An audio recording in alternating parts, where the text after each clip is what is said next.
Pemirsa, belum reda drama tes DNA. Selebgram Lisa Mariana kini terseret dalam dugaan kasus hukum di KPK. Lembaga anti rasuah itu tengah menelusuri dugaan aliran dana kasus korupsi pengadaan iklan Bank BJB. Dengan menggali keterangan dari Lisa Mariana. Lalu apa saja akan digali KPK dari Lisa Mariana besok? Dan apakah keterangan sang selebgram itu bisa membantu membuat terang kasus korupsi di Bank BJB?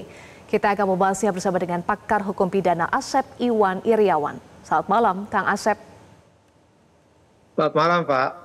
Ya, Kang Asep, seberapa penting penyidik KPK memanggil Lisa Mariana, seorang warga biasa, selebgram, bukan pejabat, tapi tiba-tiba dipanggil KPK, Kang Asep? Ya, KPK dalam rangka penyelidikan maupun penyidikan kan untuk terangnya perkara, untuk mengetahui nanti tindak pidananya atau tersangkanya. Orang dipanggil bilang tentu kaitannya kalau tersangka pasti saksi. Saksi yang dia lihat, dia dengar dan mengetahui. Kedua, kita sudah terang di awal itu ya ada bukti-bukti permulaan, yaitu tentang kasus korupsinya kaitan dengan Bank Jabar dan kaitan juga dengan RK, mantan gubernur itu yang telah disita barang buktinya. Nah, saya duga sekali lagi pengalaman selalu KPK itu ya terhadap para penyelenggara negara itu kaitannya biasanya berkaitan dengan gratifikasi atau ya gratifikasi seksual, ya gratifikasinya begituan lah gitu kan, atau suap. Nah, saya duga kan kita pernah belajar dulu Hakim Konstitusi 2 ya, ketua MK-nya, Hakim Konstitusinya kaitannya dengan selebgram atau kaitannya dengan public figure. Demikian pula di Mahkamah Agung, Hakim Agung Gajalba, kemudian juga sekretarisnya kaitan juga dengan gitu. Nah, kalau untuk pencucian uangnya dicarilah orang-orang yang memang ada kaitannya dengan gratifikasi yang di bidang begituan gitu kan. Nah, saya duga jangan-jangan ini kan namanya pengamat mengamati, menduga. Ya jangan-jangan kaitan Bank Jabar ya dengan gubernur. Nah, gratifikasinya mungkin jangan-jangan kan udah diakui ada pertemuan, ada kegiatan begituan. Nah, jangan-jangan ada sponsornya gitu. Nah, kalau itu kan bisa terjadi gratifikasinya gratifikasi seksual gitu kan. Dan ini kan sedang kejadian kan. Dulu juga ketua partai politik yang berlandaskan agama juga kaitannya dengan wanita-wanita begituan gitu. Ini kan tidak sekali dua kali ya. Orang DPR dulu pernah di Singapura juga sama KPK. Yang biasa KPK agak sunyi senyap yang kaitan gratifikasi seksual ini kan. Nah, ternyata kemarin di kasusnya Sekretaris Mahkamah Agung kemudian Hakim Agung, kemudian juga sebelumnya ada kaitan dengan pemain-pemain itu. Nah, jangan-jangan karena mungkin si LM ini ada kaitan dengan kegiatan yang begituan. Nah, jangan-jangan itunya dari gratifikasi yang kaitannya jangan-jangan dengan Bank Jabar itu. Nah, ini mungkin aja karena faktanya KPK selalu menemukan ada gratifikasi seksual ya yang tapi tidak diungkit. Awalnya aja suka rame gitu. Oh, ada kaitan sama artis public figure misalkan kan, sekarang selebgram. Nah, kaitannya nggak begituan. Nah, mungkin larinya saat tidak jauh pasti di gratifikasi. Gratifikasi kan luas, tidak hanya barang raba termasuk seksual kan.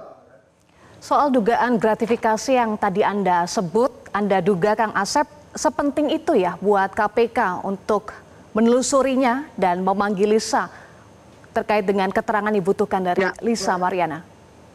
Ya, pertama dia menerima sesuatu, bisa suap, bisa gratifikasi. Nah, nanti larinya kemana uang mengalir? Nah, uang mengalir itu ke pencucian uang ya. Pencucian uang itu dari A sampai Z termasuk perkara begituan gitu kan. Nah, itu juga bisa kena. Makanya KPK suka menelusinya pencucian uangnya itu nanti larinya kalau nanti digabungkan dakwaannya ya, tidak tunggal hanya korupsi tapi pencucian uang, termasuk tadi mencuci segala macam gitu. Mencucinya ke arah yang begituan gitu. Itu kan pernah kejadian perkara-perkara sebelumnya kan dibuka dulu, cuman KPK sempat berhenti untuk mempublikasikan kegiatan. Kita mulai dulu ada partai yang beragama agama kan larinya ke begituan. Kemudian juga ya tadi yang saya katakan anggota dewan yang di Singapura juga sama. Kemudian juga Hakim Agung, Hakim MK begituan juga ya. Oke, dalam kasus ini yang dipanggil duluan adalah Lisa Mariana. Kang Asep, kenapa KPK memilih memanggil Lisa duluan dibandingkan Ridwan Kamil? Ya, pembuktian di pidana itu keterangan saksi, keterangan ahli, surat ya, petunjuk dan keterangan terdakwa. Tersangka. Jadi saksi itu dia dengar. Jadi kumpulkan namanya full bucket, pengumpulan barang bukti. Nah, barang bukti tadi keterangan saksi akan dirangkum. Oh, jadi tindak pidananya ini. Suapnya ternyata dia terima sesuatu. Uangnya disalurkan ke hasrat seksual gitu kan. Oh, ini penerimanya, dia mengakui gitu kan. Nah, itu mungkin. Jadi saksi dulu dikumpulkan, baru terakhir adalah tersangkanya yang akan diperiksa lebih lanjut dan kadang-kadang biasanya langsung ditahan kan kalau sudah diperiksa sekali atau dua kali. Jadi saksi dulu full bucket kan dari Bang Jabar sudah sebagian jadi tersangka ya. Nah, sekarang jangan-jangan melibatkan pihak-pihak tertentu yang ada kaitannya dengan yang dipanggil nanti besok ya. Oke, jadi saksi dulu, keterangan dari saksi yang dikumpulkan, tapi padahal KPK juga sudah menggeledah rumah Ridwan Kamil dan menyita motor milik RK.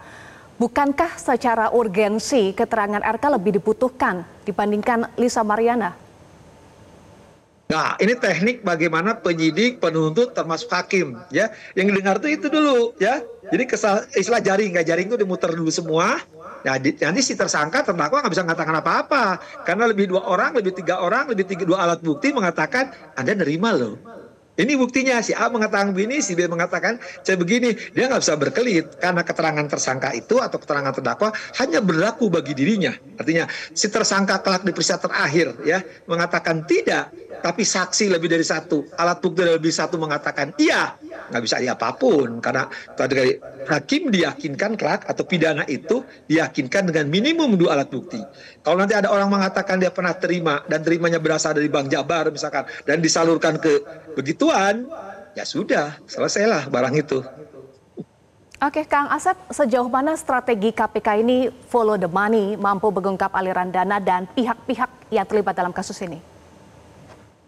Ya, karena tadi saya katakan pengalaman dari mulai dulu ya menangkap tokoh partai politik, anggota dewan, kemudian hakim, MK maupun MA, ya follow the money ini ya itu udah biasa dan itu juga dilakukan oleh para penegak hukum lainnya dalam perkara apapun ya selalu menggiringnya ya ibarat ikan yang dengan jaring tadi jaring perahu digiring semua baru sirep gitu kan. Nah jadi KPK udah pengalaman lah soal ini Pak ya. Apakah dulu aja bisa oleh KPK sekarang? Artinya udah sekian puluh tahun masa nggak pengalaman. Apalagi ini gampang sekali ya.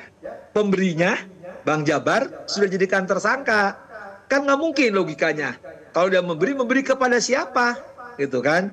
Nah ya memberi kepada siapa? Nah tinggal dicari. Nah ketika memberi kepada siapa? Oleh yang memberi ini ya jangan-jangan tadi saya katakan ya berdugaan ya disalurkan tadi. Nah saluran tadi ternyata bisa pencucian uang maupun nyuci-nyuci yang lainnya. Itulah gratifikasi yang paling sederhana, setidaknya ada gratifikasi seksual ya. Oke, kita nantikan ya pemeriksaan Lisa yang diharapkan bisa memenuhi panggilan penyidik besok karena keterangannya dinilai penting untuk membuat terang konstruksi kasus ini. Terima kasih Kang Asep sudah bergabung bersama kami di Prime News.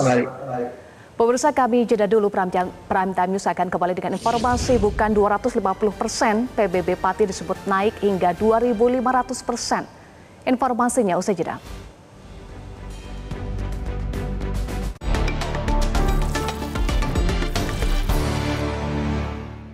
Dipersembahkan oleh Jelajahi cara baru mendapatkan informasi. Download Metro TV Extend sekarang.